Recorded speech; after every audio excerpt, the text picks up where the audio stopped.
परमहंसा स्वादितजन्मकरन्दाय भक्तजनमानसनिवासाय श्रीरामचन्द्राय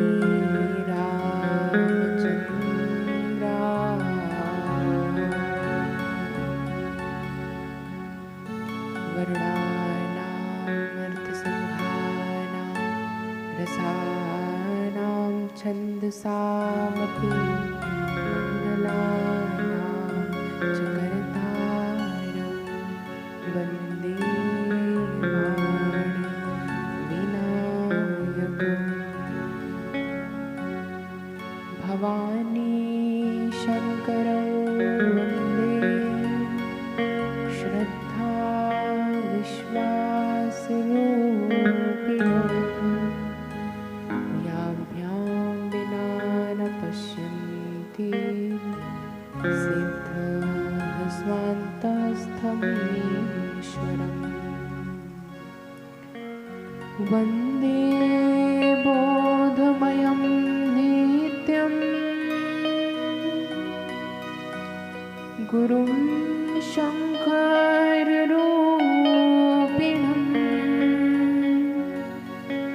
यमाश्रितो हि वक्रोऽपि चन्द्रः सर्वत्र वन्द्यते। श्रीसीतारामगुणग्राम पुण्यारण्यविहारिणो वन्दे विशुद्धविज्ञानकवीश्वरकपीश्वरो उद्भव स्थिते संहारकारिणीं क्लेशहारिणीं सर्वश्रेयस्करीं सीतां नतोऽहं रामवल्लभा। रामाय रामभद्राय रामचन्द्राय वेधसे रघुनाथाय नाथाय सीताय पतये नमः। श्रीसीतानाथसमारम्भां श्रीरामानन्दार्यमध्यमाम् अस्मदाचार्यपर्यन्तां वन्दे गुरुपरम्परां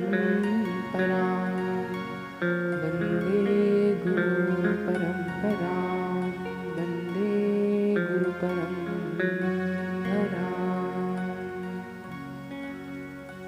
नमो देव्यै जगद्धात्र्यै शिवायै सततं नमः। दुर्गायै भगवत्यै ते कामदायै नमो नमः। नमः शिवायै शान्त्यै ते विद्यायै मोक्षदे नमः। विश्वव्याप्त्यै जगन्मातरं जगद्धात्र्यै नमो नमः। या देवी सर्वभूतेषु शक्तिरूपेण संस्थिता नमस्तस्यै नमस्तस्यै नमस्तस्यै नमो नमः। या देवी सर्वभूतेषु मातृरूपेण संस्थिता नमस्तस्यै नमस्तस्यै नमस्तस्यै नमो नमः। नमस्तस्यै नमो नमः।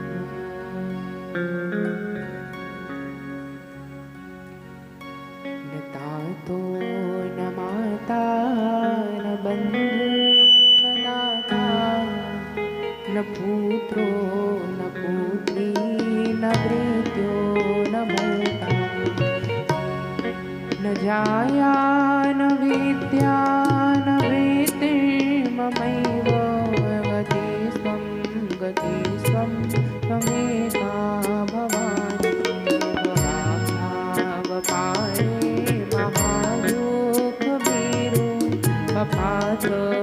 कामी प्रलोभी प्रबद्धं संसार पाश प्रबद्ध सदा गति स्वं त्वमेका भवानि न जानामि दानं न च ध्यानयोगं न जानामि तन्त्रं न च स्तोत्रमन्त्रं न जानामि पूजां न च न्यासयोगं गतिस्त्वं त्वमेका भवानि न जानामि पुण्यं न जानामि तीर्थं न जानामि मुक्तिं लयं वा कदाचित् न जानामि भक्तिं व्रतं वापि मातर्गतिस्त्वं त्वमेका भवानि कुकर्णी कुसंगी कुबुद्धि कुदास कुलाचारहीन कदाचारहीन कुदृष्टि कुवाक्य प्रबन्ध सदाहं गतिस्त्वं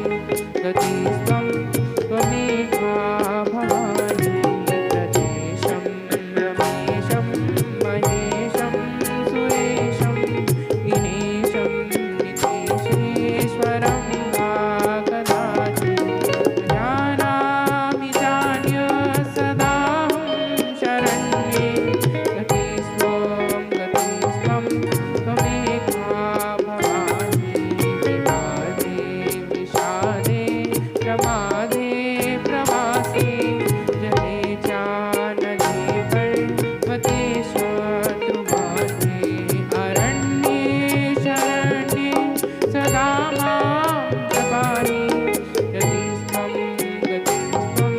त्वमेका भवानि अनाथो दरिद्रो जरारोगयुक्तो महाक्षीणदीनः सदा जाड्यवर्णः विपत्तौ प्रविष्टः प्रणष्टः सदा गतिस्त्वं त्वमेका भवानि यथार्थो न माता न बन्धुर्न दाता न पुत्रो न पौत्री न प्रेतो न भर्ता न जाया न विद्या न वृद्धिर्ममैव गतिस्त्वं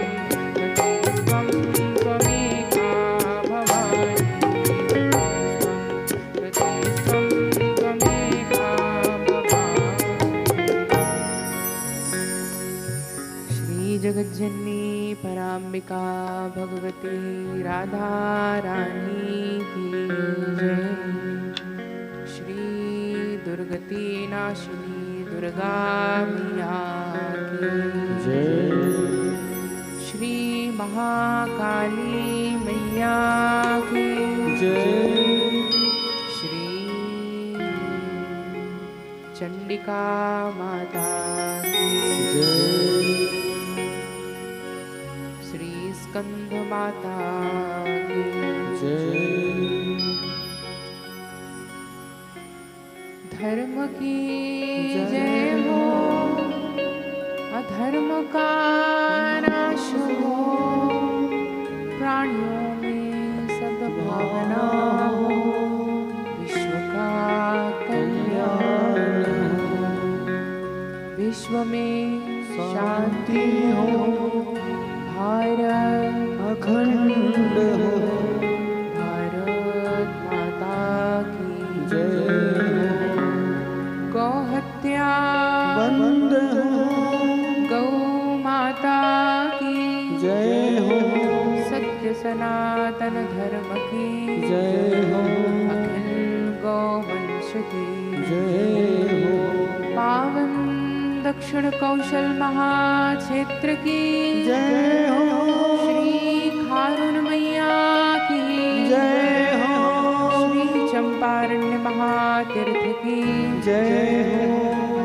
श्री दूधाधारी महातीर्थ की जय हो।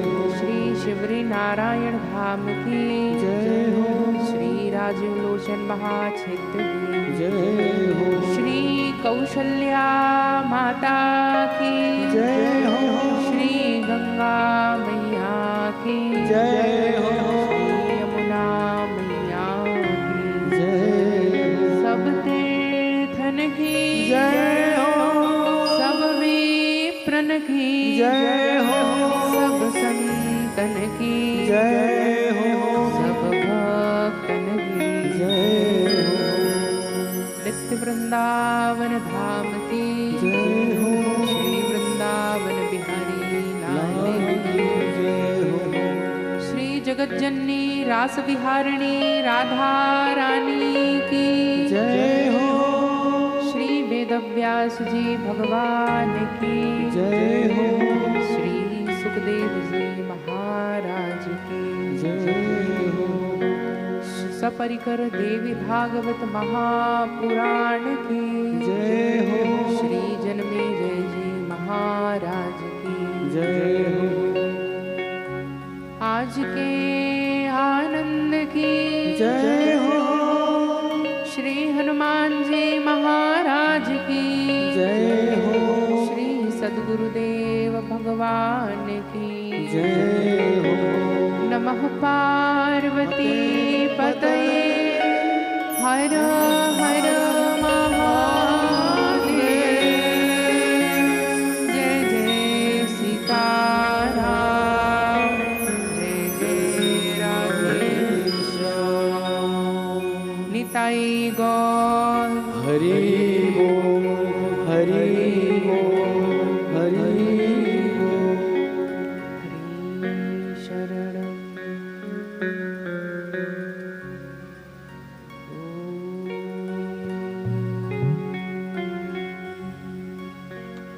शांति शांति शांति सर्वे भवन्तु सुखिनः सर्वे सन्तु निरामयाः सर्वे भद्राणि पश्यन्तु मा कश्चित् दुःखभाग् भवेत्।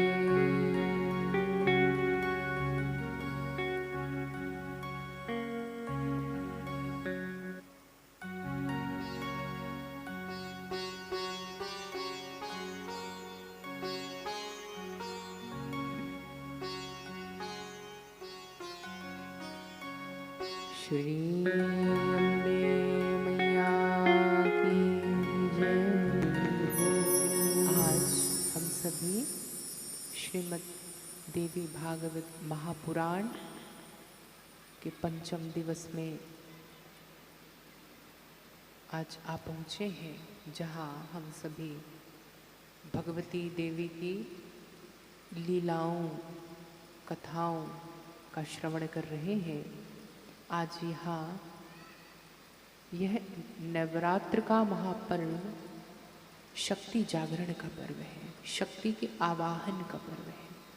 आज हम सब यहाँ माँ भगवती को आवाहित कर रहे हैं। नवरात्र शक्ति के आवाहन का, जगदम्बा के आवाहन का महापर्व है। शास्त्रों में कथन आता है कि जब जब इस पृथ्वी पर असुरों का साम्राज्य स्थापित हुआ, तब तब सभी देवताएं मिलकर के शक्ति को जागरण करते हैं, शक्ति को आवाहित करते हैं और उस शक्ति को स्थापित करते हैं। यह पर्व भी वही शक्ति के जागरण का महापर्व है, जिसमें भगवान के दिव्य गुण, दिव्य लीलाओं की कथा यहाँ हो रही है। सावधान होकर के सभी कथा का श्रवण करें। ये माँ शक्ति का जागरण कहाँ होना है। एक समय था जब शक्ति का जागरण देवताओं ने किया था। आज उस शक्ति का महाजागरण अपने अंदर होना है। आज वह रणभूमि कहाँ स्थिर है? कहाँ है? यह हृदय क्षेत्र, जहाँ आसुरी भाव और दैवीय भाव, इन दोनों के बीच परस्पर युद्ध चल रहा है। इसमें अपनी आत्मशक्ति के जागरण का यह पर्व, कैसे शक्ति को आवाहित किया जाए।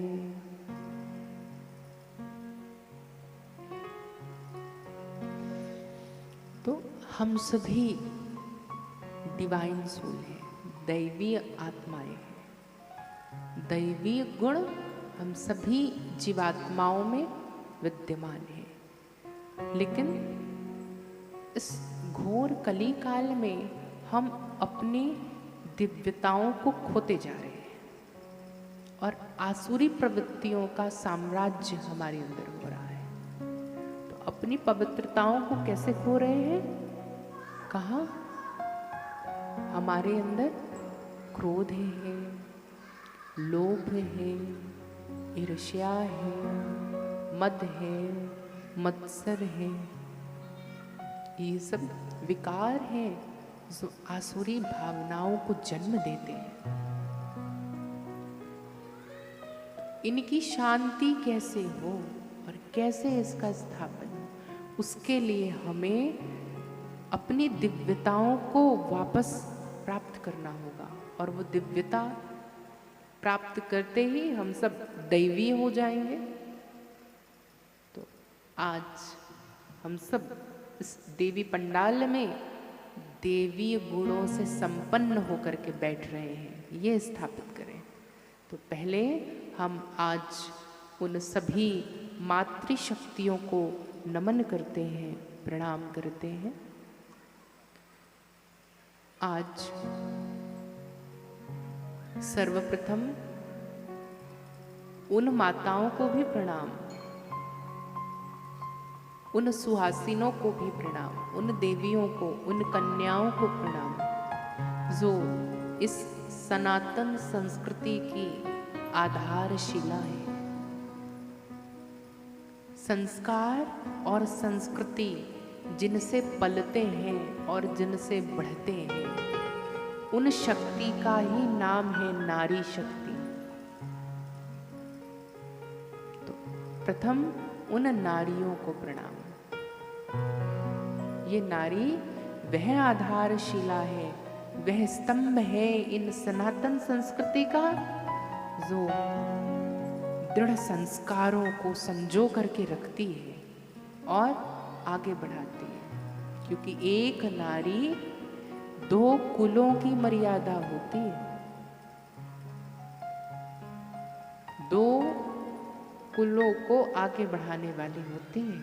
एक अपने पिता के संस्कारों को, पिता के घर को, और एक अपने ससुर के घर को, अपने पति के घर को। इसीलिए हम सभी अपनी उन मातृशक्ति, अपनी उन सभी नारी शक्तियों का सम्मान करते हैं।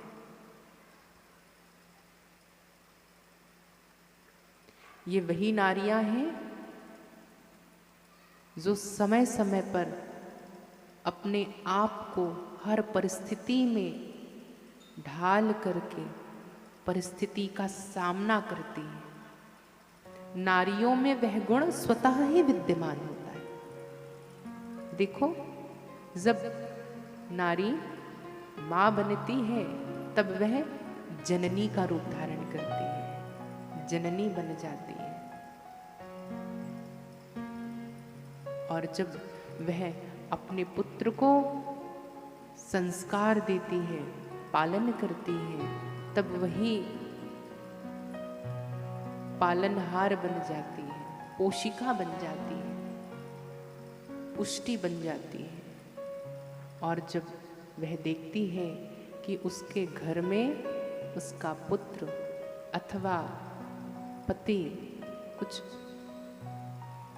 अनर्गल चीजों में है, तब वही संघारिका बन जाती है, अपने पुत्र को डांट भी लगाती है।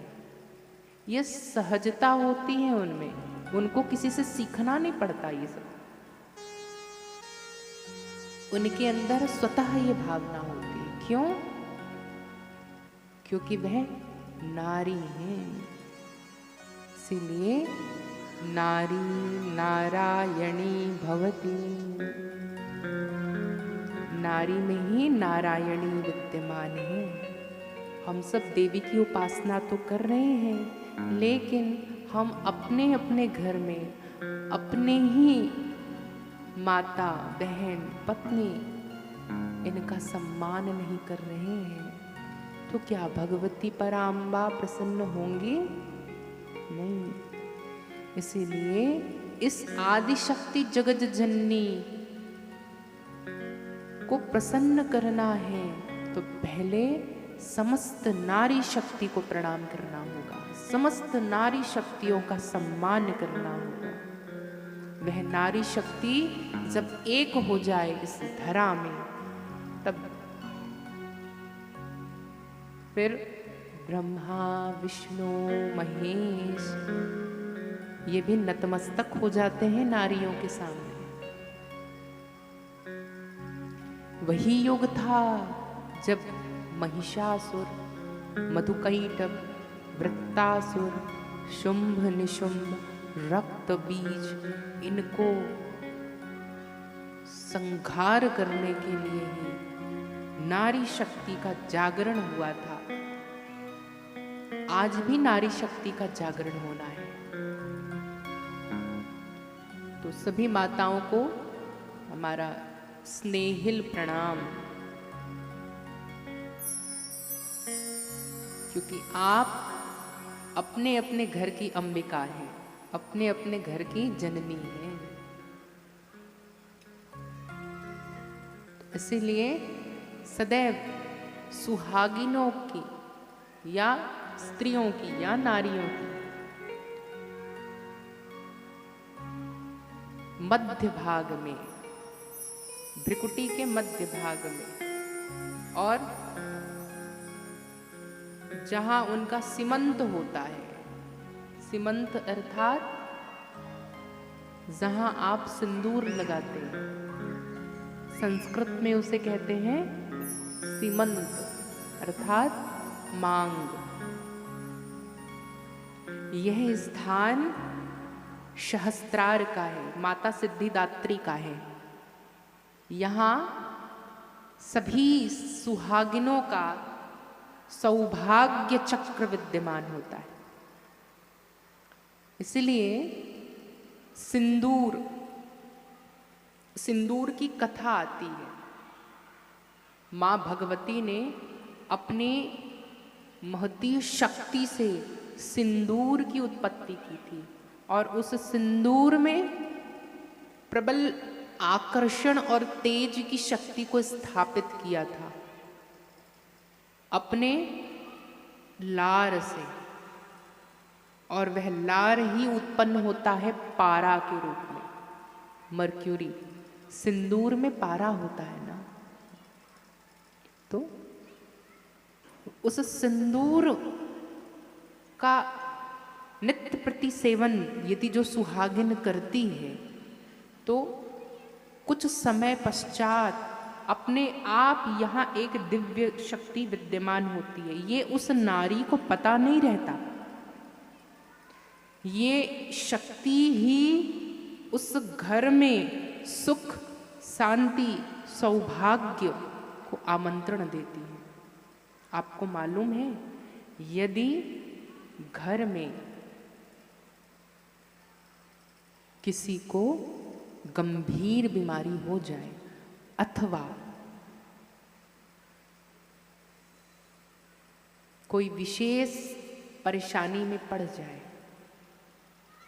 या किसी को कुछ महीनों की जीने की मोहलत दे दे, तो सुहागिनों को जो सिंघोला होता है ना, सिंघोला समझती हैं, जो विवाह में आता है साथ में, उस सिंघोले में सिंदूर को अभिमंत्रित करके दिया जाता है। पंडित जी देते हैं जब फेरा होता है ना, तब उस सिंदूर को, उस सिंदूर की डिब्बी को कभी खाली नहीं करना चाहिए, और नित्य उस सिंदूर में सिंदूर पिरो पिरो करके जीवन पर्यंत उसी सिंघोले के सिंदूर को यहाँ लगाना चाहिए। केमिकल वाला सिंदूर नहीं, वो सिंदूर नहीं है। तो जब उस सिंदूर को सुहागिन लगाती है, यदि वो अपने सुहाग के मंत्रों का प्रयोग करके मांग के सिंदूर को लगा दे, तो वह व्यक्ति मरने वाला भी 3 दिन तक के उसकी मृत्यु नहीं मंडरा सकती। इतनी बड़ी शक्ति है सुहागिनों के सिंदूर में। अब बताइए शास्त्र कितनी शक्ति दिया है। इसलिए कहा जाता है कि सुहागिनों को अपना सिंदूर पूर्ण भरना चाहिए, और उस अपने डिब्बी के सिंदूर को किसी को लगाना नहीं चाहिए। यह उस समय की स्थिति है जब सुहागन देखती है कि उसका पति मरने वाला है ना, और वैवाहिक क्रियाएं बाकी हैं, तब वह अपने सिंदूर को निकाल करके पति को लगाती है। ये तब के लिए ब्रह्मास्त्र है। लेकिन यह प्रयोग शास्त्र में एक बार हुआ था। कब? हमारे यहाँ एक जाति होती है धोबन की। जब सुहाग लेते हैं तो धोबन को बुलाया जाता है, और धोबन से सुहाग लिया जाता है। उसकी कथा मालूम है? एक स्त्री की कुंडली में लिखा था कि जिस दिन इसका विवाह होगा उसी दिन ये वैधव्यता को प्राप्त हो जाएगी। तब क्या करें? अमावस्या की तिथि थी उस दिन, वट सावित्री जिसको कहते हैं। तो उन्हें वरदान मिला था कि आप वहाँ अपने व्रत से सतीत्व का धारण करती थी। वो कभी अपने पति के अलावा किसी और पुरुष को न देखती, न बात करती। स्पर्श तो दूर की बात थी, इतना सतीत्व था उनके अंदर। उन्हें वरदान मिला था कि आप जिसको भी सिंदूर का दान करोगी तो मृत्यु उसकी हार जाएगी। तो उस स्त्री को, उस कन्या को यह बात जब पता चली कि वह धोबन में ऐसी शक्ति है, तो जैसे ही वह गौरी पूजा करके आ रही थी, तो रास्ते में पता चलता है कि बारात निकली जरूर थी, लेकिन दुर्घटनावश जो दूल्हा राजा है, प्राण उसके संकट में अब तब है। जब ये बात दुल्हन को पता चली, तब उस सुहागन ने अपने सिंदूर को निकाल करके उसके मांग में भर दिया। उस धोबन ने उस दुल्हन के मांग में भर दिया। तब से ये प्रथा लोकाचार में आता है कि जब भी विवाह होता है तो सुहागिनों को धोबन के यहाँ से सुहाग दिया जाता है। सबके यहाँ होता है। सिंदूर भरते समय धोबन को बुलाया जाता है, मांग भरा जाता है। नहीं होता? अच्छा, नहीं होता। होता है ना? हाँ। जब मांग भरने के लिए पतिदेव पीछे आते हैं तो वहां एक धोबन होती है, उनको बुलाया जाता है और वो ही सिंदूर को लेती हैं। और तो इसीलिए ये लोकाचार पद्धति है। अब आजकल सब लोप हो रहा है इन सबका। क्या कह रहे थे? ये सिंदूर की इतनी बड़ी भारी महिमा, इतनी शक्ति है सुहागिनों में। इसीलिए यहाँ की शक्ति में सहस्त्रार भी होता है। जो सहस्त्रार उस स्त्री से 10 अंगुल पर्यंत उसका औरा होता है। उस औरे में 5 अंगुल का औरा उसके पितर लोक का होता है, उस सधवा के, सुहागन के। और उससे 5 अंगुल ऊपर का जो पर्यंत है वो उसके कुल देवी, कुल देवता का होता है। क्योंकि वो सुहागन होती है, तो जब हमारे देवता पितर जब लोक में रहते हैं तो सुहागन रसोई बनाती है, पूजा करती है, घर के बच्चों का संस्कार करती है, तो उसमें पुण्य का अर्जन बहुत ज़्यादा होता है। तो उनके पुण्य का दशांश भाग पितर और कुल देवता के पास जाता है। लेकिन जब वह अनावृत होता है, खुला होता है यह भाग, तब इनकी दोनों शक्तियों को, उनके पुण्यों को अलक्ष्मी और नैऋति हरण कर लेती है। अलक्ष्मी कौन है? लक्ष्मी की भगिनी, बहन, और नैऋति यम की स्वामिनी, यानी राक्षसों का जो लोक होता है ना, उसकी अधिष्ठात्री होती है नैऋति। उनके पास वो पुण्य चले जाता है, जिससे उस स्त्री के घर में क्लेश, रोग, बीमारी, टेंशन, ये सब कुछ होता है। इसीलिए प्राचीन परंपरा रहती थी कि वो सुहागिनें अपने मांग को पल्लू से ढक कर रखे, ताकि किसी भी प्रकार की नेगेटिविटी या कोई ऐसी शक्ति आपके सौभाग्य का हरण न कर सके। इसीलिए पल्लू से मांग को ढका जाने का रिवाज है। क्या ये रहस्य आप लोगों को मालूम था? नहीं। देखिए, इसलिए कहते हैं ना जगदम्बा। हम अब आप बताइए, ये माता रानी जगदम्बा है, ये भी बगैर चुनरी के नहीं बैठती, इनको भी चुनरी चाहिए। राधा रानी, उनको चुनरी चाहिए। फिर आप लोग, लेकिन यह आज की अवधारणा बन गई है कि सर ढकना मतलब पुरातन संस्कृति। आज के दौर पे कौन सर ढकता है? ये रूढ़िवादिता है। बताइए, यह रूढ़िवादिता नहीं है। हम समझे ही नहीं है अपनी संस्कृति को। जिस दिन समझ लें, उस दिन नारियों को पता चल जाएगा कि उनका कितना सम्मान है। अच्छा ये बताइए, जब कोई राजा बनता है तो उसको क्या पहनाया जाता है सर पे? मुकुट और पगड़ी, ठीक है। तो जब कोई पगड़ी पहनता है तो उसको शर्म लगती है या गर्व महसूस होता है? गर्व महसूस होता है। कोई रानी जब राज सिंहासन पे बैठती है तो उसे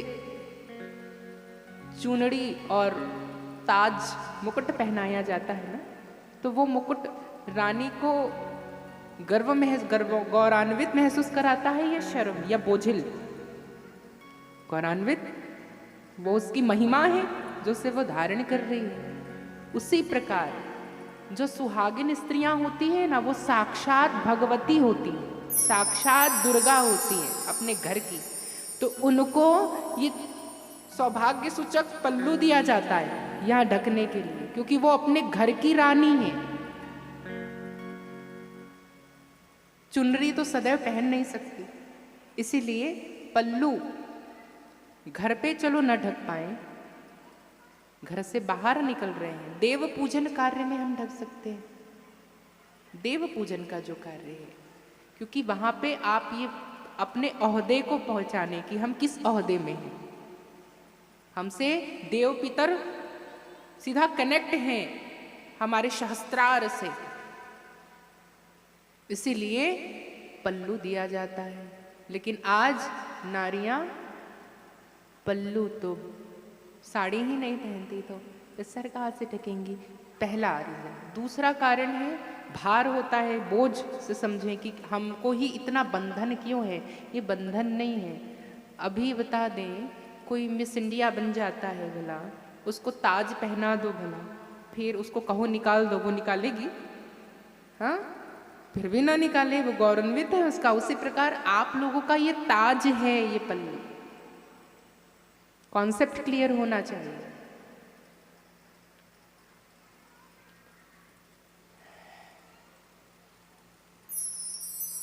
तब तो कितना भारी से भारी रत्न जटित वो ताज क्यों ना हो, भला निकाल दे।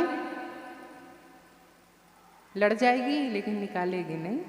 उसी प्रकार हमारा यह आंचल होता है, पल्लू होता है। दूसरी शक्ति उनके विद्यमान होती है चंडिका की, द्रौपदी की। माँ भगवती जगदम्बिका द्रौपदी का आवाहन होता है। जब विवाह होता है तो विवाह के पर्यंत मंडप पूजन होता है, मातृका पूजन होती है। मातृका पूजन के बाद सौभाग्य सूचक सामग्री जिसमें साड़ी आती है। आप लोगों में हल्दी के पश्चात चंदन सुहाग होता है या नहीं? नहीं समझ में आ रहा है। यहाँ कोई बिहारी है? कोई बिहारी, बिहार से है बिलोंग करने वाला? आप लोग बिहारी हैं? अरे वाह। कोई मैथिली है? मैथिली ब्राह्मण? नहीं, मैथिली ब्राह्मण। अरे वाह। हाँ, तो हमारे यहाँ चंदन सुहाग होता है विवाह से पूर्व। पीली साड़ी होती है ना, कन्या को पीली साड़ी पहनाई जाती है। हाँ, सबके यहाँ होता होगा विवाह से पूर्व। वह पीली साड़ी को पहले अभिमंत्रित किया जाता है अक्षत पुष्प आदि से, और उसमें मातृकाएं सहित देवियों को आवाहित किया जाता है। तो उस साड़ी में कितने कोने होते हैं, कितनी दिशाएं होती हैं?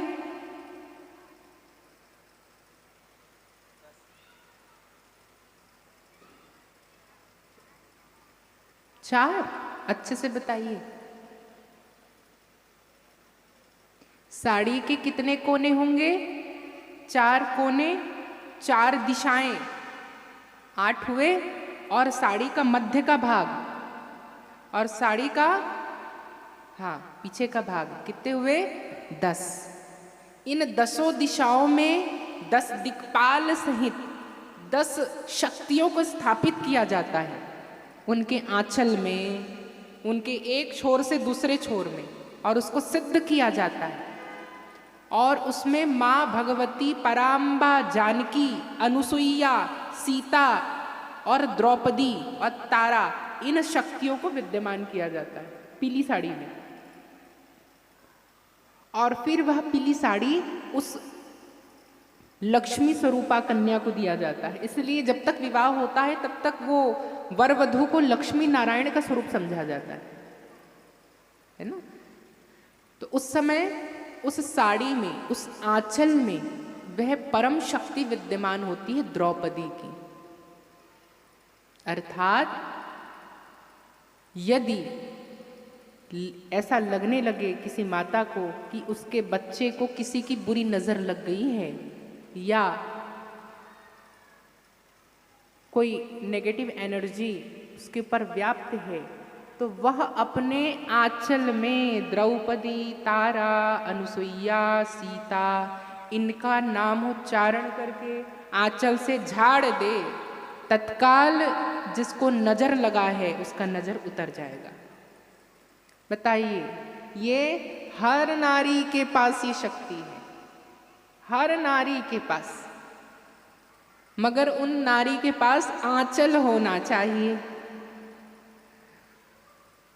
ये शक्ति विद्यमान है इस साटिका में, साड़ी में।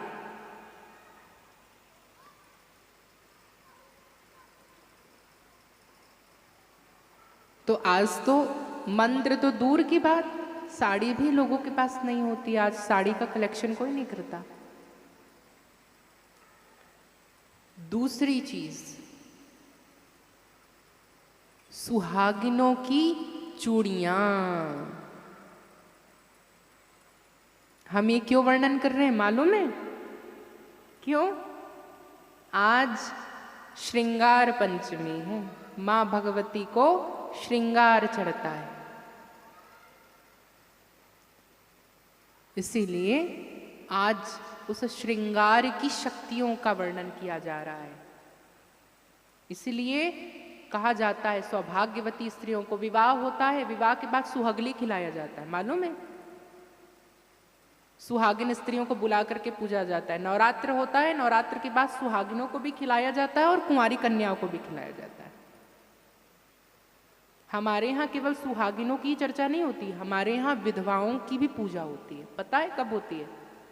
किसको मालूम है? 10 महाविद्याओं में एक महाविद्या है जो विधवा है, बताओ कौन है? 10 महाविद्याओं में एक महाविद्या का नाम बताइए जो ब्रह्मचारिणी है, कुंवारी है।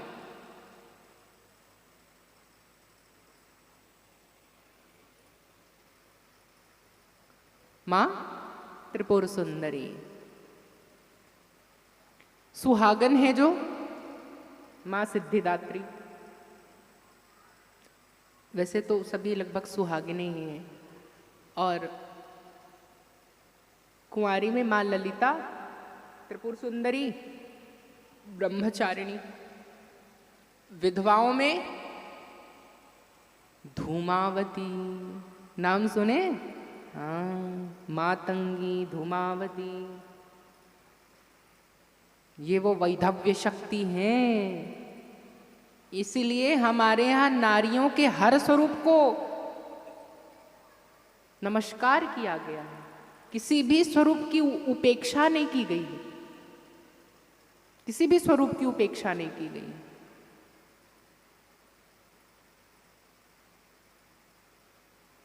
ये क्यों बताया जा रहा है? ताकि आप अपने महात्म्य को समझें।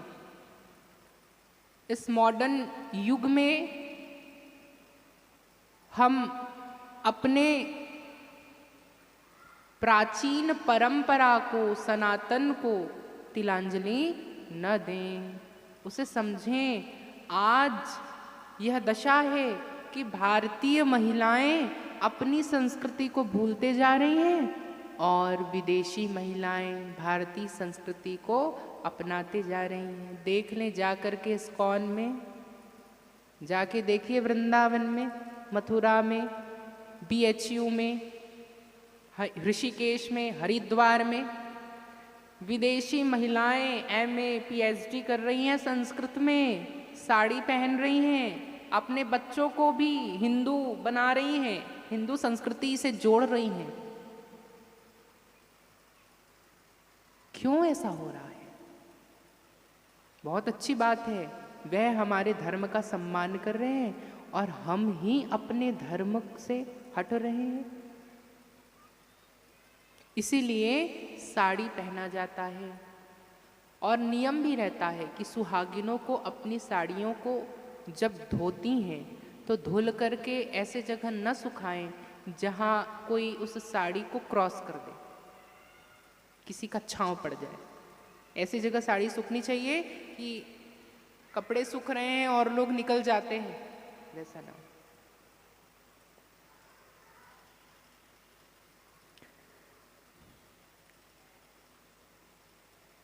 जब मिथिला में, मैथिलियों में, साउथ दक्षिण साइड, यहाँ कोई दक्षिण भारतीय है? कोई यहाँ कोई बैठा है पंडाल में? कोई नहीं बैठा है। अच्छा, तो वहाँ जब विवाह होता है ना, तो जितने भी सुहाग के जितने सामान हैं, हर एक एक सामान की विधिवत पूजा होती है और जितने सुहागिनें होती हैं वो सब उस सुहाग को प्रणाम करके, आशीर्वाद ले करके फिर उस कुमारी कन्या को सुहाग पहनाती हैं।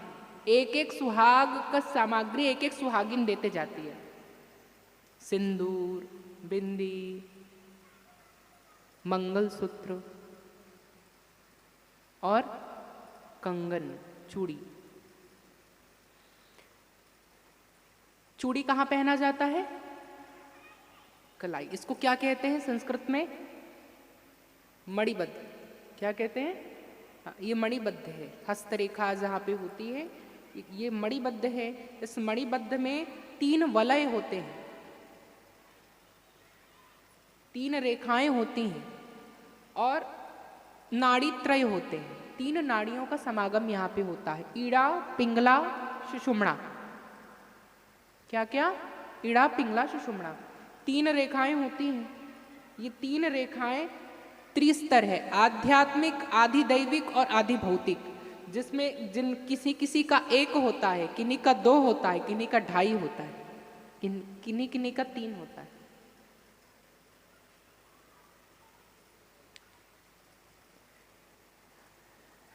तो यह तीन मणिबद्ध है और यहीं से मेरुदंड से प्रारंभ होने वाली जीवनी शक्ति ईड़ा नाड़ी, पिंगला नाड़ी, सुषुम्ना नाड़ी, जिसको आदि, मध्य और अंत नाड़ी कहते हैं, इन्हीं का समावेश होता है। ये तीन ही नाड़ी व्यक्ति के आयु का भी निर्धारण कर देती है।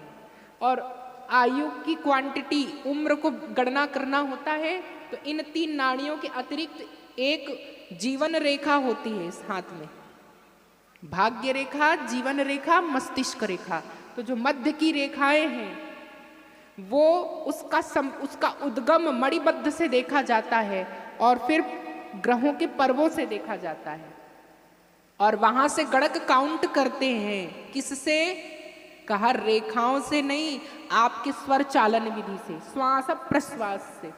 उस प्रश्वास को देख करके इस हस्त को दबाया जाता है और रक्त की प्रवाहिनियों को गणक ज्योतिषी आकलन कर लेता है कि उस व्यक्ति की कितनी आयु है।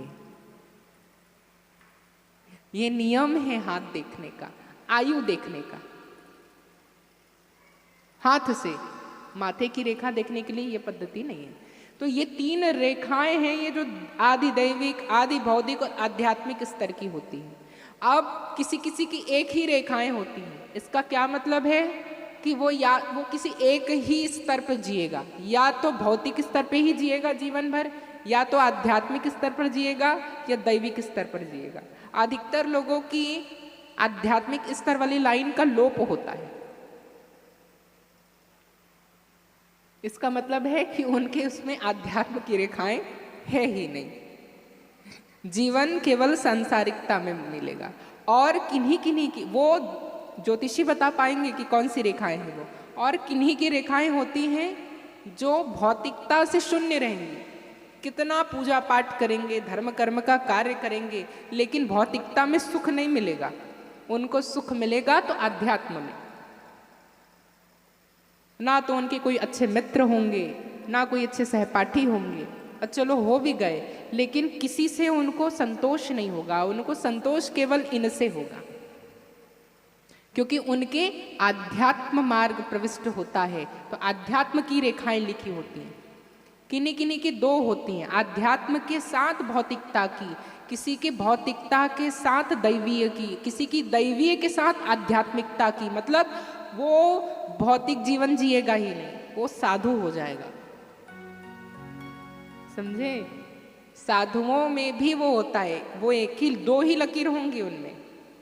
साधु के हाथ की दो लकीर होगी, एक दैवीय की और एक आध्यात्मिक की, अथवा एक ही होगी आध्यात्मिकता की। और जो थोड़ा तंत्र मंत्र जानते हैं ना, उनकी एक ही होती है, उनकी भी दो होगी, एक दैवी और एक भौतिक। यानी वो शक्तियों का समावेश भी जानेंगे करना और भौतिक जीवन को भी जिएंगे। इस प्रकार से ये मणिबद्ध की रेखाएं हैं जो व्यक्ति के व्यक्तित्व का निर्धारण कर देती हैं। आप लोग कॉपी पेन नहीं लेके आते, सब लिखते हैं। ये सब बहुत जानकारी वाली चीजें हैं, ये कहीं नहीं मिलेगा फिर सुनने को। ये तीन रेखाएं हैं और इन तीनों रेखाओं की अधिष्ठात्री देवी कौन होती है? महासरस्वती, महाकाली, महालक्ष्मी।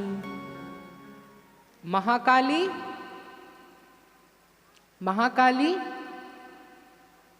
दैवीय गुणों की अधिष्ठात्री है, महालक्ष्मी भौतिक संपदा की अधिष्ठात्री है, और महासरस्वती आध्यात्मिक संपदा की अधिष्ठात्री।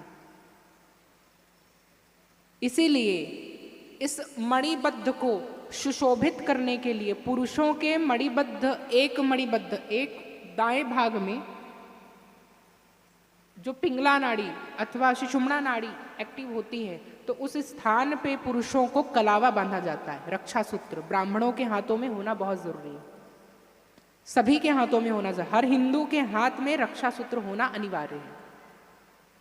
और सुहागिनों को ये तीनों मणिबद्ध को बराबर रखने के लिए, आपको मालूम है यदि किसी का एक आंख कमजोर हो, या भगवान ने तो 2 आंख समान रूप से दिया है, लेकिन नेत्र की ज्योति थोड़ी धीमी हो जाती है, तो डॉक्टर उनको उपनेत्र देते हैं। उपनेत्र मतलब चश्मा, है ना, कि चश्मा की सहायता से वो पूर्ण दृष्टि से देख ले। उसी प्रकार हमारे यहाँ ये कहा गया कि पुरुषों से ज़्यादा शक्ति का संवर्धन और संरक्षण नारियां करेंगी, तो उनकी ये तीनों स्तरों की नाड़ियां कमज़ोर रहेंगी। तो स्वाभाविक सी बात है, सभी स्त्री की तीनों नाड़ियां तो समान नहीं रहेंगी, कुछ ना कुछ आगे पीछे रहेंगी। तब क्या किया जाए जिससे इनकी तीनों नाड़ियां स्थिर रहे और ये संस्कृति को संजो करके रख सके। तब माँ भगवती ने अपने समुद्र देव ने उन्हें जो शक्ति दी थी, उस शक्ति का स्पंदन किया और जलाशय में, समुद्र में फूंका। उस फूंक से उस समुद्र में शंख की उत्पत्ति हुई और उस शंख को ही काट के शाखा बनाया जाता है। शाखा इट मीन्स वाइट चूड़ी जो पहनते हैं ना मिथिला में, हाँ शाखा, वो वास्तविक चूड़ी है, वैदिक चूड़ी। पहले उसे ही बनाया जाता था और अब केवल बंगाली लोग या मिथिला बिहारी लोग, मैथिली लोग पहनते हैं बस। उड़िया में भी, उड़ीसा में भी थोड़ा थोड़ा पहना जाता है, बाकी जगह तो इसे भूल ही गए हैं। तो पहला होता है शाखा, शंख की चूड़ियाँ, उसमें बहुत शक्ति होती है। उन चूड़ियों को जिस दिन सुहाग चढ़ता है, सिंदूर भरा जाता है देवियों को, उस दिन उन्हें दिया जाता है। और दूसरी चूड़ी होती है जिसे माँ भगवती ने अपने अश्रु से निर्मित किया था, वह है लाक्षा, लाख। सुहागिनों को ये 2 चूड़ियाँ दी जाती है।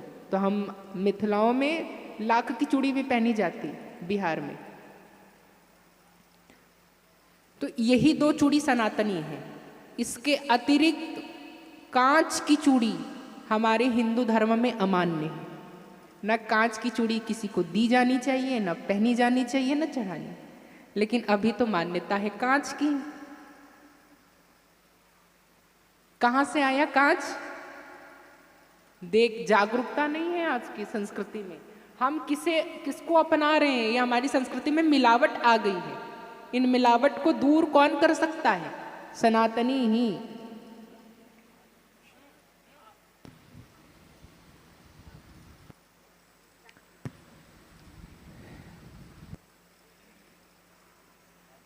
ये कांच किससे बनता है?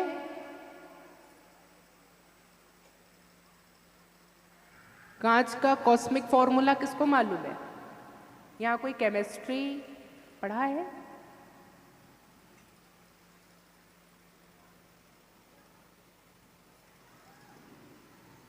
कांच शुद्ध धातु है, शुद्ध है या अशुद्ध?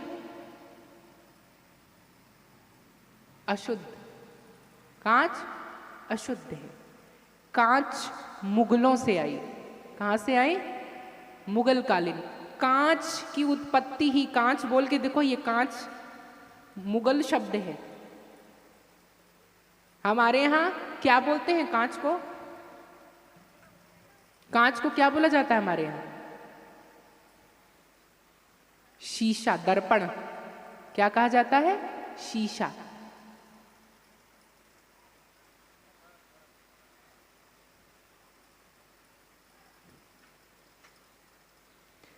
लेकिन ये कांच मुसलमानों में, यहूदियों में कांच की प्रथा है। तो जब आक्रमण हुआ भारतीय संस्कृति में मुगलों का, तब वहाँ पे कांच को स्थापित करवा दिया गया। और तब से कांच ही चल रहा है। अब तक कायदे से हर सुहागिन को कम से कम 1 लाख की चूड़ी पहननी चाहिए। लाख भी नहीं पहन सकते तो शंख की चूड़ी मार्केट में आती है, प्योर लक्ष्मी का वास होता है शंख में। बढ़िया, उस शंख की चूड़ी को ले आए और पोला, पोला इट मीन्स मूंगे की चूड़ी होती है, तो वाइट एंड रेड इसके साथ पहना जाता है। क्यों? क्योंकि इनमें वह तत्व होता है जो इनके आध्यात्मिक तीनों स्तरों को बढ़ाने का काम करता है, इसलिए उनको मणिबद्ध में चूड़ियां पहनाई जाती हैं। चूड़ियों का रहस्य पता चल गया? क्या क्या रहस्य पता चला? सिंदूर का, फिर चूड़ी का, फिर साड़ी का। अब आते हैं हम नीचे पैर में। क्या पहना जाता है सुहागनों का? पायल और बिछिया। मेन तो बिछिया है, पायल तो भगवान भी पहनते हैं, रामकृष्ण भी पायल पहनते हैं। मेन है बिछिया।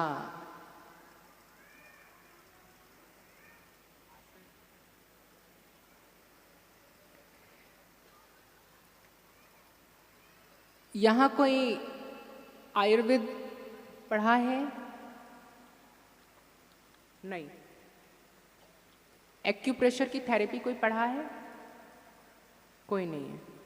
अच्छा,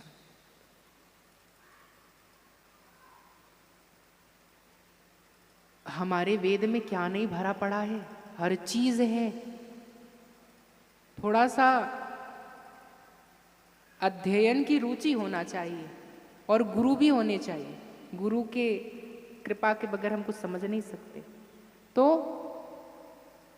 पैर, आप लोग 10th तक के तो बायोलॉजी पढ़े होंगे, अब हम हिंदी बोलेंगे तो आप लोगों को समझ में आएगा नहीं, तो आप लोगों के विज्ञान की भाषा से ही समझा देते।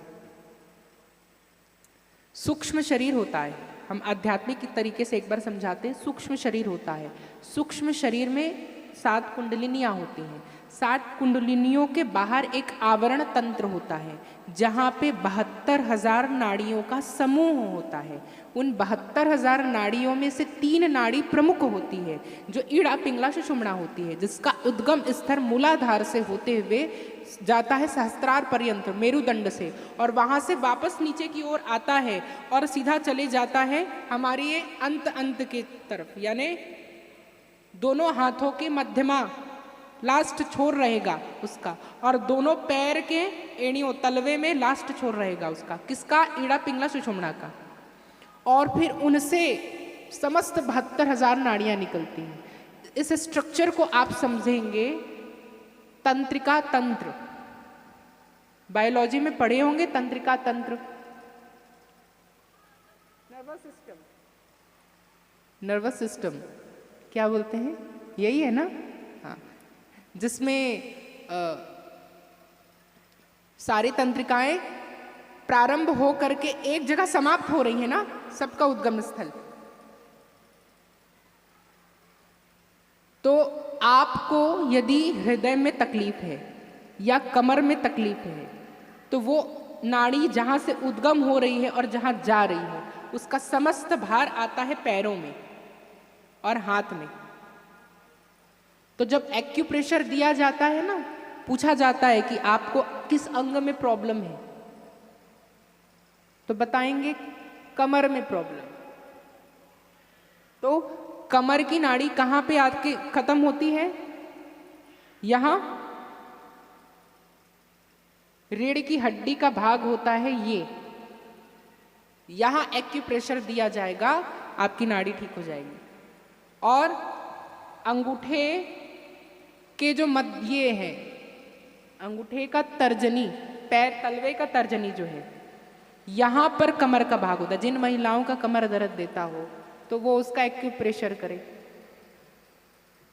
इस तरीके से समझा रहे हैं, लेकिन इसको हम कहेंगे मुख्य रूप से उपपिंडलिनियाँ, जिसकी शक्तियाँ यहाँ विद्यमान होती है।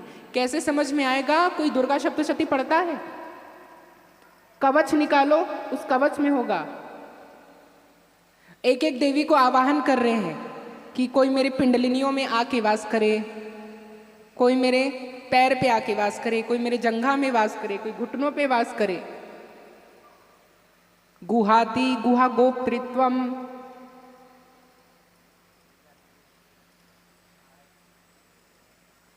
ये कवच है जो अपने आप को बांधा जाता है। राम रक्षा स्तोत्र सुने होंगे, वैसे ही अर्गला किलक कवच होता है। वो किलक कवच क्या है, इसका साइंटिफिक रीजन देखें। वो बता रहा है कि हमारे शरीर में कितने जगह एक्यूप्रेशर के स्थान है जहां आधार शक्ति होती है, प्राण शक्ति होती है। तो हमारे हर इंद्रियों में प्राण है और हर इंद्रियों के प्राण की अलग अलग शक्ति है। जैसे नेत्र में क्या शक्ति है, देखने की। कान में क्या शक्ति है, कान में क्या शक्ति है, सुनने की। नासिका में क्या शक्ति है, घ्राण की शक्ति, सूंघने की शक्ति। अब आप बताइए, क्या आंख में सूंघने की शक्ति आ सकती है? क्या कान में देखने की शक्ति आ सकती है? नहीं। उसी प्रकार अर्गला किलक कवच, इसमें जो देवी के कवच स्तोत्र हैं वो एक एक अंग के एक एक देवी का स्तोत्र है, जो हर एक एक अंग की प्राण शक्तिका की पोषिका है। समझ में आ रहा है? इसलिए देवियों के अलग अलग नाम है सब देवी, मगर सब अलग अलग अंग की प्राण शक्तियां हैं। आंख की शक्ति हो जाएगी देखना, कान की शक्ति हो जाएगी सुनना। उसी प्रकार शरीर के प्रत्येक अंग में एक एक देवी को स्थापित किया जाता है। हर अंग में, केश में, शिखा में, गर्दन में, कंठ में, होष्ठ में, जिह्वाग्र में, करतल में, करतल कर पृष्ठ में, हर जगह भगवान का आधान होता है। ये क्यों बता रहे हैं? क्योंकि बात हो रही थी बिछिया की। बिछिया कहाँ पहनते हैं? पैर के अंतिम भाग में, उंगलियों में। वहां पर स्त्रियों के गर्भाशय की नस नाड़ी नीचे उतरती है। तो गर्भ प्रविष्ट हो, संबुद्ध हो और उसमें ऐसी शक्ति का निर्माण हो जो गर्भ में पल रहे जो पुत्र है, संतान है, उसमें चेतना की शक्ति को प्रबुद्ध रखे। इसीलिए वहां पर बिछिए का धारण करवाया जाता है। इसीलिए बिछिया पहनने का शास्त्रीय नियम है। बिछिया पैर की उंगलियों में किस तरफ पहना जाता है, कौन बताएगा? क्या अग्रभाग में या मूल भाग में या मध्य भाग में? बिछिया मध्य भाग में पहना जाता है ना? हाँ। अब बताओ, गर्भ स्त्रियों के किस भाग में होता है? अग्र, मूल या मध्य? मध्य भाग। उसी प्रकार उंगलियों के मध्य भाग में उनके गर्भ का सेंटर पॉइंट होता है, इसलिए वहां पर बिछिया पहना जाता है। साइंटिफिक रीजन समझ में आ गया और आध्यात्मिक दोनों आ गए। इसीलिए वहां पे बिछिया का निर्माण, बिछिया पहनाया जाता है। इस प्रकार यदि हम एक एक रत्नों का, एक एक आभूषणों की चर्चा करेंगे तो आज का दिवस पूरा सुहागिनों के ही सुहाग पे ही जाएगा, और होना भी चाहिए। जब तक कि यह ज्ञान न मिले तब तक के जागरण कैसे होगा? तो आज इतने आभूषणों में हम कितने आभूषणों की चर्चा की है? कम से कम 5 होना चाहिए। आज पंचमी है तो मांग टीका हो गया, मांग, चूड़ी, साड़ी, बिछिया, और 5 हो गया ना? क्या क्या बचा? कितने हुए हैं? 4 हुआ है।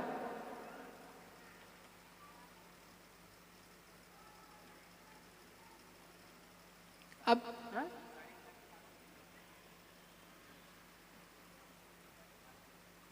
5 तो हुआ है।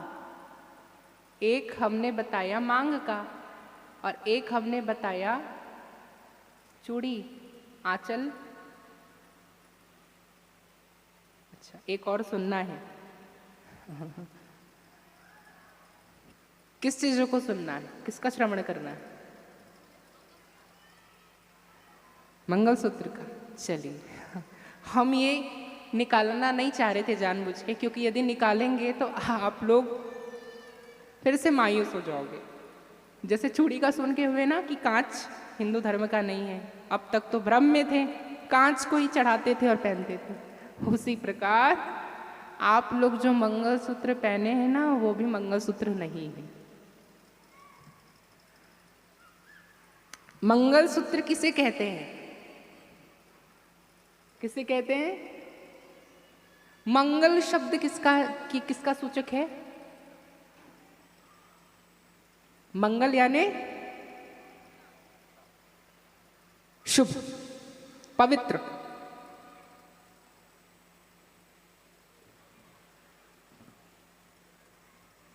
और सूत्र किसे कहते हैं?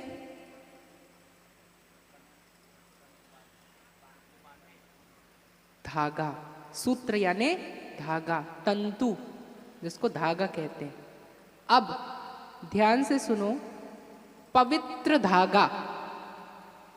मंगलसूत्र का अर्थ क्या है? पवित्र धागा। जब विवाह होता है ना, तो उस विवाह में कच्चे सूत के धागे को हल्दी के जड़ से डुबो करके पीला बना दिया जाता है, और उसमें जैसे हम लोग उपनयन पहनते हैं ना, जनेऊ, सूत्रों को धारण करते हैं, तो यह हमारा सूत्र ये हुआ, ये हमारा जनेऊ है। आप लोगों का जनेऊ वो है मंगलसूत्र।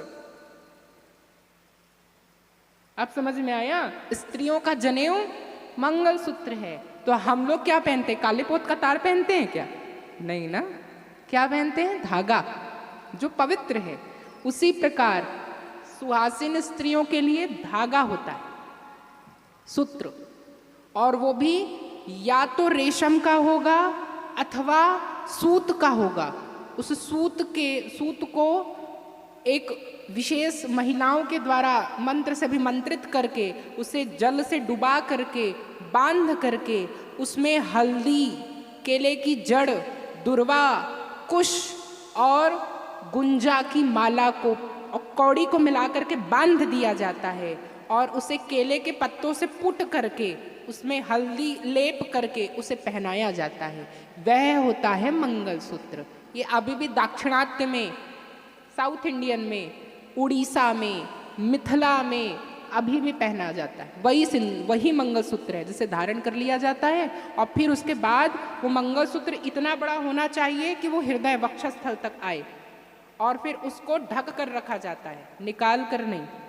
और जब 1.25 महीने हो जाते हैं, तब उस मंगलसूत्र को वापस 1.25 महीने तक के ना, जिस मंडप में विवाह होता है उस मंडप की मंगरोली को संभाल के रखा जाता है, मंडप जिसमें गड़ता है। तो उस 1.25 महीने के बाद वो मंदिर जाया जाता है, देवी मंदिर, और वहाँ वो सूत्र को निकाल करके वहाँ पे स्वर्ण चैन, सोने के चैन पे जिस गोत्र में महिला ब्याही है उस गोत्र के देवी का यंत्र होता है। उस यंत्र में जो उस महिला को या उसके पति को गुरुजी जो मंत्र देते हैं, उस गुरु के मंत्र को उस यंत्र में पिरो करके सिक्के में, सोने के सिक्के में उस सूत्र को बांध दिया जाता है। फिर वह मंगलसूत्र होता है, फिर उसको वो पहनती हैं और धारण करती है। तो साउथ इंडियन की स्त्रियों को देखना, 3 सिक्के रहते हैं, 2 सिक्के, 3 सिक्के, 1 सिक्के, उस सिक्कों में यंत्र होता है और उस यंत्र में गुरु मंत्र होता है। वो मंत्र ही मंगलसूत्र होता है। आज तो मुगल ने सारी प्रथा को लूट ली। ये जो आप पहनते काला पोत, ये मुगल कालीन का है, मुगलों का है, जिसे पहनना ही नहीं चाहिए। अब बताइए, इतनी मिलावटें, ये कौन बताएगा? सनातनी हिंदू ही बता सकता है। सोना पहनिए, सोना स्वर्ण है, तो जो धागा निकलता है उस धागे को उस सुहागिन को दे दिया जाता है, और फिर कहते हैं कि वो जो मंगलसूत्र है उसे हमेशा से ढक के रखते हैं। और जब कोई, तभी निकालते हैं जब सामने कोई सुहागिन ना हो, यानी सामने वाले सुहागिन का मंगलसूत्र लटक रहा है और आपका मंगलसूत्र आमने सामने, वो नहीं। बोलिए क्यों? क्योंकि मंगल सूत्र में गुरु मंत्र अंकित होता है। मंत्र कभी दिखाया जाता है नहीं, इसलिए उसे पिरो को छुपा के रखा जाता है, वो मंगल सूत्र होता है। आज वो है ही नहीं।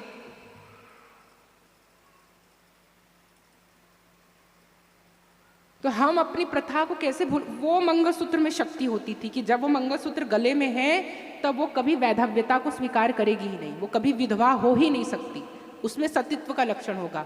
जब जानते थे मुगल कालीन की इतनी इतनी प्रचंड शक्तियां सनातनी में हैं, तो वो ऐसे सबका हरण करने लगे और इसे मिलावटें कर दिए।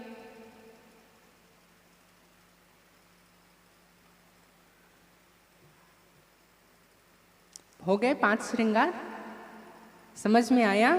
तो कौन कौन है जो अपनी सनातन को अपनाएगा, कौन कौन शाखा पोला पहनेगा? अरे वाह, जय हो सब सुहागिनों की। जागरण होना चाहिए। कौन कौन अपना मंगलसूत्र पहनेगा? सोने की चैन पे आप लोग एक सिक्का बना लें और उस सिक्का में किसी के गुरु नहीं है तो या तो आप गुरु जी के शरण जाओ, मंत्र लो, और फिर भी नहीं है तो सब स्त्रियों के लिए एक सनातनी मंत्र है, वो है श्रीम श्री।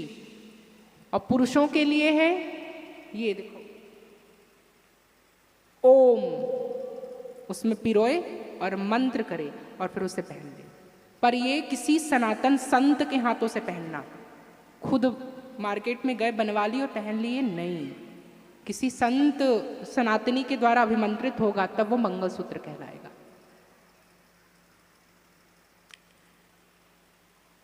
तो अब समझ में आया? हाँ, ये मंगलसूत्र है। तो वापस आ जाए अपनी संस्कृति की ओर और सब धारण कर लो अपना अपना मंगलसूत्र। तो इतने भारी भारी काले पोत के मोटे मोटे जो बनाते हैं ना,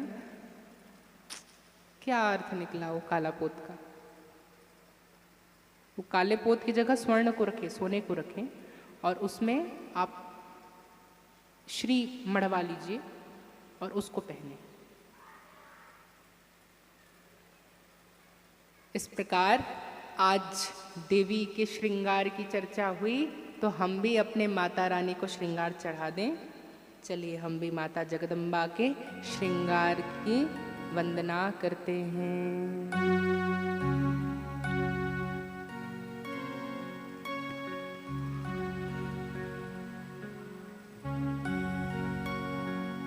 श्री जगदम्बा मैया की जय। माँ किसके लिए श्रृंगार करती है? शिव के लिए ना। और कहाँ करती है? आपको मालूम है, श्रृंगार करने का एक नियम है।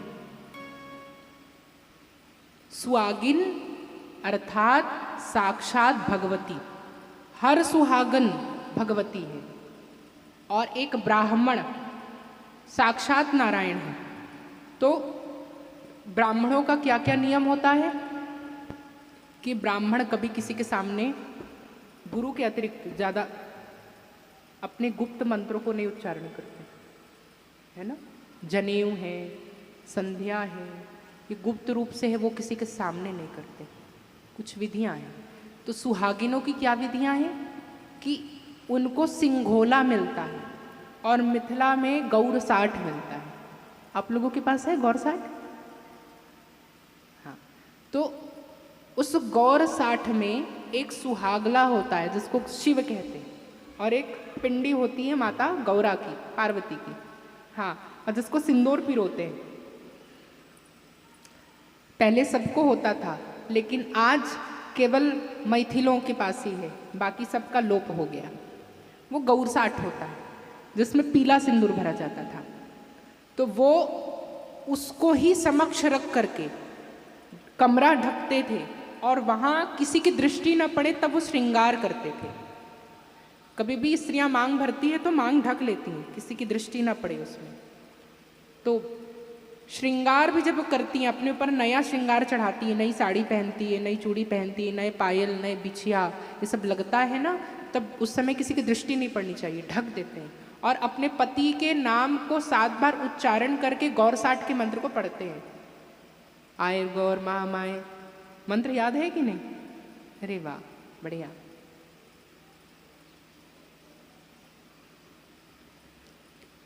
तो इस मंत्र को पढ़ करके फिर सुहाग लेते हैं। तो ऐसे ही माँ जगदम्बा भी कहाँ सुहाग लेती थी मालूम है? जहाँ उनके प्राणनाथ बैठते थे। उसको क्या कहा जाता है मालूम है? चौरा। हमारे यहाँ उसे गौरसाट भी कहते हैं और उसे वो भी कहते हैं, लेकिन वहाँ उसे क्या कहते हैं? चौरा। चौरे पे बैठे जाते थे और उनके समक्ष एक चौका में बिठा दिया जाता है पति को, और फिर जिसमें शादी होता है ना, सुहाग पति और पत्नी को बिठाया जाता है पाटा में, जिसमें बैठ के वो लोग शादी करते हैं, उसको ले जाते हैं और फिर पत्नी उस पाटा में बैठ के, पति का जो पाटा रहता है उस पाटे में अपना सिंघोला, अपने सुहाग की चीज़ों को उस पति के पाटे में बिछा के रखती है और फिर वहाँ पे वो सुहाग पहनती है। उस पाटे का भी कितना प्रयोग होता है। जो दो पाटे बनाते हैं ना पति पत्नी के लिए चौका, उसमें से अपने चौरे पे वो बैठ के श्रृंगार करेगी और पति के चौरे पे श्रृंगार को रखती है, उसको कहते हैं चौरा। तो माँ जगदम्बा का भी चौरा है जिसमें शिव बैठते हैं, जिसको क्या कहते हैं? शंकर चौरा। क्या कहते हैं? हाँ, ये सब समझना पड़ेगा, नहीं तो जो भजन है उसका सार समझ में नहीं आएगा। माँ भगवती भी शंकर चौरा पे है और उस चौरे पे अपने सारे श्रृंगारों को रखी हुई है और वहाँ पे श्रृंगार कर रही हैं। आइए हम सब भी उस श्रृंगार भजन में माई का श्रृंगार करें। बोलिए श्री महामाई माता की जय। शंकर चौरा रे महामाई कर रही सोला रे, श्रृंगार माई कर रही सोला रे।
श्रृंगार माई जय रहे सोला रे।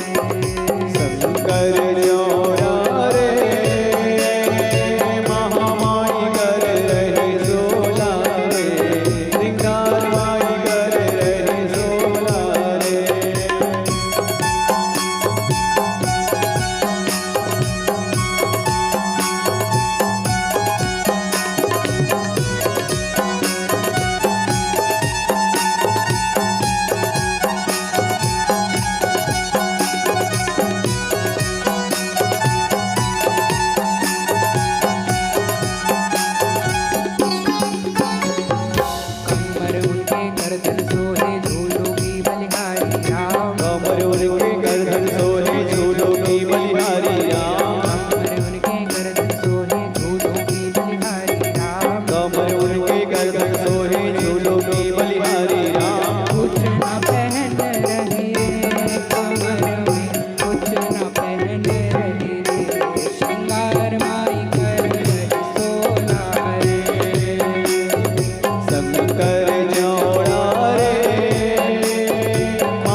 पराम्बिका की जय।